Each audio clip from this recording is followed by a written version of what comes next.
Steve here, software testing and office automation, part one. A little bit about me. After a year of college, I decided that wasn't for me. I went in the Navy, became an electronics technician. Married a girl from New Jersey. We've been married 50 years. And together, Ann and I had 5 wonderful children. And we have 11 grandchildren so far. Wink, wink, nod, nod, know what I mean? Right after I got married, I left the Navy. I got a job in New Jersey, Bell Telephone, as a telephone repairman in the late 1970s. At that time, I was working in Camden, New Jersey, driving around a telephone van, fixing telephones for homes and businesses, and working on radio lines and private branch exchanges. Things were pretty normal until Radio Shack came out with their TRS-80 computer in the late 1970s. Cost about $1,000. I was making about $9,000 a year, so it was a big chunk of my money. A lot of people weren't too happy when I did that. But after a while, I learned BASIC, taught myself. There wasn't really no place to go learn it in school, so back in the day, you had to pretty much learn it yourself or go to user groups and learn it. And then after I learned how to do that, I was writing computer magazine articles for Radio Microcomputing and teaching computer classes at a local school. Soon I was making about as much money teaching computer classes as I was working for the phone company. Started out working for New Jersey Bell, which became Bell Atlantic, forced government consolidation, but that's another story for another day. After a lot of begging and test taking, I was allowed to enter Bell Atlantic's Information Technology Department as a COBOL programmer. That was all big pain because I was used to using the Radio Shack computer that had a keyboard, but when I went into data systems and to write everything on punch cards in training, and that involved a lot of extra work. You usually coded your program on a coding sheet. They sent it to the punch card department. They punched the cards. They sent the cards back to you. After you checked the card, you took it to another group that read it into the mainframe with some library software. If it got stuck or it didn't work right, it could really mess up your program. You can imagine all those paper cards, all mechanical, all prone to errors. But fortunately, once I got into the real world of the IT department, we had these VT100 terminals. They're like dumb terminals. They weren't computers. They were more like electric typewriters, located in little hives away from your desk. You'd do your coding sheets at your desk and take them over to these little conclaves where they had these VT100s. The good part about that, there were other programmers there, so you could talk to people, ask questions, like water cooler conversations. Made things easier when you were learning or when you were stuck on a problem. Now, back in the day, everybody had phones that were hardwired from your house back to the central office with pairs of copper wires.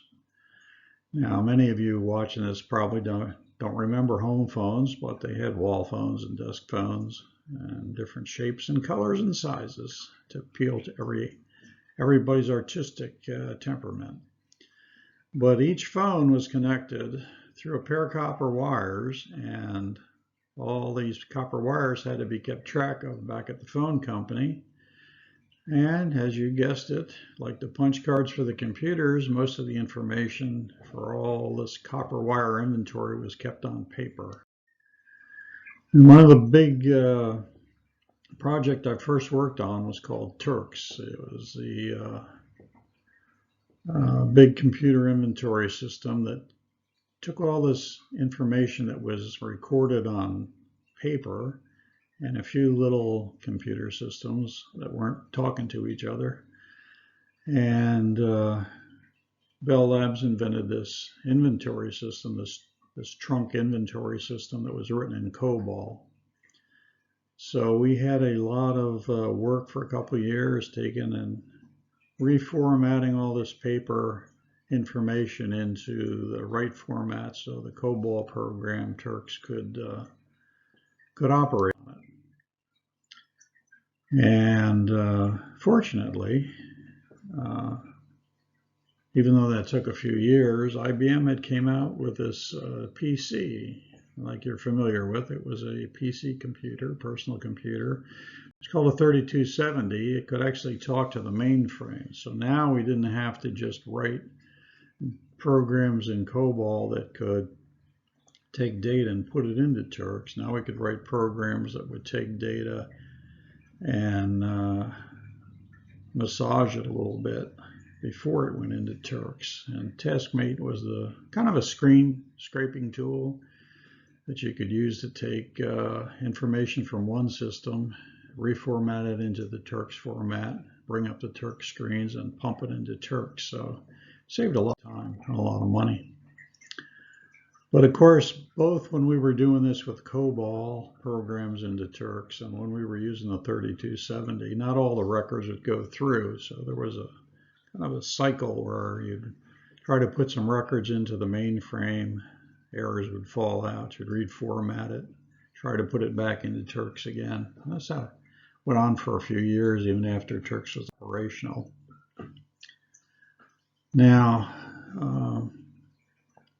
testing tools are usually used for automatically testing system functionality. As a system gets developed, programmers deliver more and more functionality until the system's complete. But while they're delivering these little piece parts, you can use automated software testing systems or software to test the functionality that they deliver.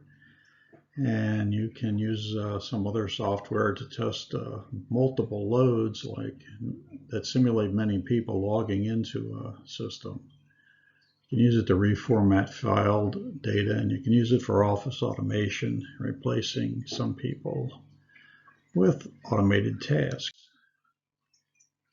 And shortly after TaskMate came out,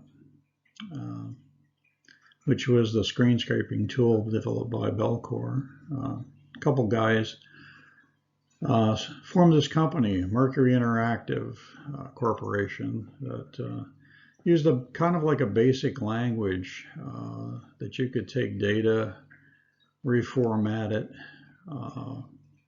and they had a product called Windrunner that we used that for mainframe computer stuff, and they had a program called XRunner that you could use on Unix systems. And over the years, they added to what they had to offer, performance testing and management solutions, and it was eventually acquired by HP, who owns it today. We'll go over that in subsequent lessons.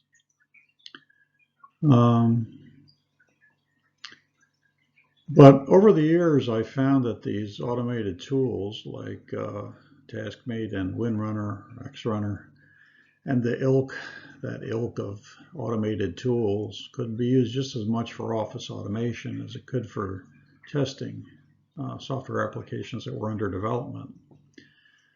So, I mean, I worked for a lot of Fortune 500 companies and a lot of different situations: telephone, finance, stock market, publishing, insurance companies. And generally, even though we bought it initially to use these tools for testing, they ended up actually doing a lot of office automation or repetitive tasks that would take people a long time to accomplish, that you could write little programs for in a matter of hours, do what would take weeks for people to actually type in themselves in these new systems. So I guess the final slide here, I would suggest that when companies decide that they're going to use or buy software testing tools, they buy them with an eye of doing some office automation or some automatic data entry into the systems after the testing is actually redone or finished. So that's the end of this little session, 12 slides, little introduction to software testing and office automation. I hope you enjoyed it.